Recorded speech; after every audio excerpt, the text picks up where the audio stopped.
ಎಲ್ಲರಿಗೂ ನಮಸ್ಕಾರ. ನಾನು ಇವತ್ತು ಶಾವಿಗೆ ಕಾಯಲ್ಲಿ ಹೇಗೆ ಮಾಡೋದು ಅಂತ ಹೇಳ್ಕೊಡ್ತೀನಿ. ನಾನು 3 ಲೋಟ ಶಾವಿಗೆಗೆ ಅಕ್ಕಿ ಹಿಟ್ಟು ತಗೊಳ್ತಾ ಇದ್ದೀನಿ. ಈ ಥರ ಸಮವಾಗಿರಬೇಕು. ಹಿಂಗೆ ಮೇಲ್ವರೆಗೂ ಬಂದರೆ ಅದಕ್ಕೆ ಎಕ್ಸ್ಟ್ರಾ ನೀರಾಗುತ್ತೆ. ಇದೇ ಥರ ಸಮವಾಗಿರಲಿ. ಈ ಥರ 3 ಲೋಟ ಹಾಕೊಳ್ಳೋಣ. ಇದು 2ನೇ ಲೋಟ, ಇದು 3 ಲೋಟ. 3 ಲೋಟ ಹಾಕಿ ಇದನ್ನು ಬೆಚ್ಚಗೆ ಹುರ್ಕೊಳ್ಳೋಣ. ಸ್ವಲ್ಪ ಬೆಚ್ಚಗೆ ಬಿಸಿ ಮಾಡ್ಕೊಳ್ಳೋಣ. ಇದನ್ನು ಅದೇ ಲೋಟದಲ್ಲಿ 3 ಲೋಟ ನಾನು ಅಕ್ಕಿ ಹಿಟ್ಟು ತಗೊಂಡಿದ್ದೀನಲ್ಲ, ಅದೇ ಲೋಟದಲ್ಲಿ ನಾವು 1 ಲೋಟಕ್ಕೆ 1.5 ಲೋಟ ನೀರು ಥರ ನಾವು 4.25 ಲೋಟ ನೀರು ಹಾಕ್ಕೊಳ್ಳೋಣ. 4.25 ಲೋಟ ನೀರು ಹಾಕ್ಕೊಂಡು ಅದನ್ನು ಅಷ್ಟರಲ್ಲಿ ನಾವು ಕುದಿಯೋಕ್ಕೆ ಇಟ್ಟರೆ ಅಷ್ಟರಲ್ಲಿ ಅದನ್ನು ಉರಿಯೋಕ್ಕೆ ಎಲ್ಲ ಸರಿ ಹೋಗುತ್ತೆ, ಈಸಿ ಆಗುತ್ತೆ ಬೇಗ. 1 2 3 4 ನೋಡಿ ಫ್ರೆಂಡ್ಸ್, 4.25. ಇದಕ್ಕೆ ಸ್ವಲ್ಪ ಉಪ್ಪು ಹಾಕ್ಕೊಳ್ಳೋಣ.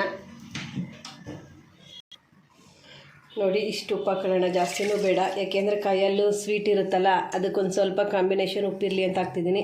ಹಸಿಟ್ಟು ಉದುರಿಸ್ಬಿಟ್ಟು ಕಾಯಕ್ಕಿಡೋಣ. ಇದನ್ನು ಉಕ್ಕು ಬರಲಿ ಅಷ್ಟರಲ್ಲಿ ಅದನ್ನು ಅಕ್ಕಿ ಹಿಟ್ಟನ್ನು ಹುರ್ಕೊಬರೋಣ. ಅಷ್ಟರಲ್ಲಿ ಹುರಿತಾ ಇದ್ದೀನಿ. ಹುರಿದ್ಬಿಟ್ಟು ಇಷ್ಟು ನೋಡಿ, ಹಿಂಗೆ ಕೈಗೆ ಒಂದು ಸ್ವಲ್ಪ ಸಿಗಂಗೆ ಬೆಚ್ಚಗಾದರೆ ಸಾಕು. ಈಗ ಆಫ್ ಮಾಡ್ಕೊಳ್ತೀನಿ. ಆಫ್ ಮಾಡ್ಕೊಂಡು ಈ ಕಡೆ ನೀರು ಕಾದಿದೆ, ಮುದ್ದೆ ಥರ ಬೇಯಿಸ್ಕೊಳ್ಳೋದು. ನೀರು ಕಾದಿದೆ, ಇದಕ್ಕೆ ಹಾಕ್ತಾಯಿದ್ದೀನಿ. ನೋಡಿ ಫ್ರೆಂಡ್ಸ್, ಹಸಿಟ್ಟು ಎಲ್ಲ ಈಗೆಲ್ಲ ಇಟ್ಟು ಹಾಕಿದ್ದೀನಿ. ನೋಡಿ, ಹಿಂಗೆ ಮಳ್ಬೇಕು. ಹಿಂಗೆ ಬರ್ತಾ ಇದೆಯಲ್ಲ, ಹಿಂಗೆ ಬರಲಿ. 1-2 ನಿಮಿಷ ಬಿಟ್ಬಿಟ್ಟು ತಿರುವೋಣ. ಮಾಡೋದು ಅಂತ ಹೇಳ್ಕೊಡ್ತೀನಿ. ನಾನು ಸ್ವಲ್ಪ ಬೆಲ್ಲ ಹಾಕ್ತಿದ್ದೀನಿ, ಸ್ವಲ್ಪ ಸಕ್ಕರೆನೂ ಹಾಕ್ತೀನಿ. ಕಾಯಿ ಒಂದು ಅರ್ಧ ಭಾಗ ದೊಡ್ಡ ಭಾಗ ಹಾಕಿದ್ದೀನಿ.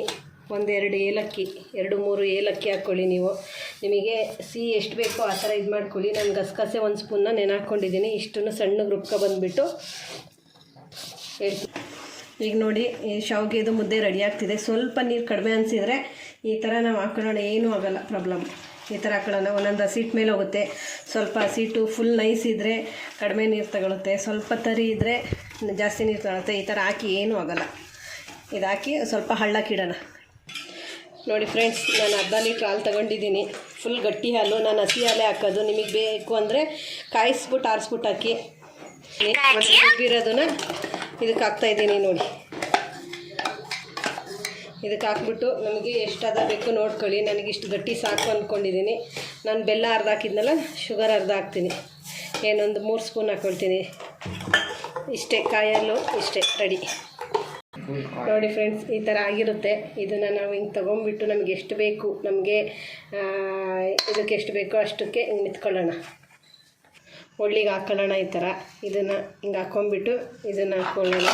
ಇದನ್ನು ನೋಡಿ, ಈ ಥರ ಎಣ್ಣೆಯಲ್ಲಿ ಹಾಕಿ ಸರ್ವಿ ರೆಡಿ ಮಾಡಿ ಇಟ್ಟಿದ್ದೀನಿ. ಇಡ್ಲಿ ಅಟ್ಟಿನಿ ಹತ್ರ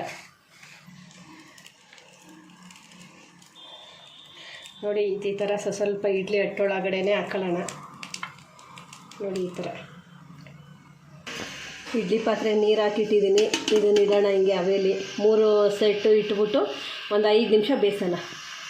ಈಗ 3 ಅಟ್ಟನ್ನು ಇಡ್ತಾಯಿದ್ದೀನಿ. ನೀರು ಬಿಸಿಯಾಗಿದೆ. ಬರೀ 5 ನಿಮಿಷ ಅಷ್ಟೇ ಸಾಕು. ಅದನ್ನು 5 ನಿಮಿಷದ ಮೇಲೆ ಮತ್ತೆ ನಾವು ಇದು ಮಾಡಬಾರ್ದು, ಬೇಯಿಸಬಾರ್ದು, ಚೆನ್ನಾಗಲ್ಲ. 5 ನಿಮಿಷ. ನೋಡಿ, ಕ್ಲೋಸ್ ಮಾಡ್ತಿದ್ದೀನಿ. ನಿಮಿಷ ಆಗಿದೆ. ನಂದು ಇನ್ನೊಂದು ಸ್ವಲ್ಪ ಉಳಿತು ಅಂತ ಹೇಳ್ಬಿಟ್ಟು ಅದನ್ನು ನಾನು ಒಂದು ಪ್ಲೇಟಿಗೆ ಹಾಕಿ ಅದ್ರ ಮೇಲೆ ಇಟ್ಟಿದ್ದೀನಿ.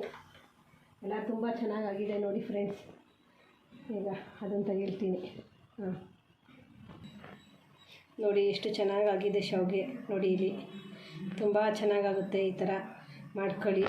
ಕೆಲವರು ಹಿಟ್ಟಲ್ಲೇ ಮಾಡ್ಬೋದು, ಇನ್ನೊಂದು ಸ್ವಲ್ಪ ಬೇಯಿಸಿ. ನಾನು ಒಂದು ಸ್ವಲ್ಪ ಹಿಂಗೆ ಅವೆಲ್ ಬೇಯಿಸ್ಕೊಳ್ತೀನಿ. ನಾನು ಇದಕ್ಕೆ ಶಾವಿಗೆ ಕಾಯಲ್ಲೇ ಕಾಂಬಿನೇಷನ್ನು.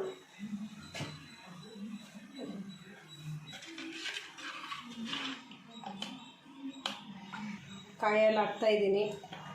ನಮಗೆ ಎಷ್ಟು ಬೇಕೋ ಅಷ್ಟು ಹಾಕೊಳ್ಳೋಣ. ನಾವು ಬೆಳಗ್ಗೆನೇ ನಾನು ಮಾಡ್ತಾಯಿರೋದು ತಿಂಡಿಗೆ. ತುಂಬ ಚೆನ್ನಾಗಿರುತ್ತೆ. ಕೆಲವರು ಫುಲ್ ಬೆಲ್ಲನೇ ಹಾಕಿ ಮಾಡ್ತಾರೆ. ಕೆಲವರು ನಾನು ಹಾಲು ಹಾಕ್ತೀನಿ, ನಾನು ಹಸಿ ಹಾಲು ಹಾಕ್ತೀನಿ. ನೋಡಿ, ಈ ಥರ ತುಂಬ ಟೇಸ್ಟಾಗಿರುತ್ತೆ ಫ್ರೆಂಡ್. ಮಾಡಿ ನೋಡಿ. ಎಲ್ಲ ಕಾಮೆಂಟ್ಸ್ ಮಾಡಿ, ಲೈಕ್ ಮಾಡಿ. Thank you friends.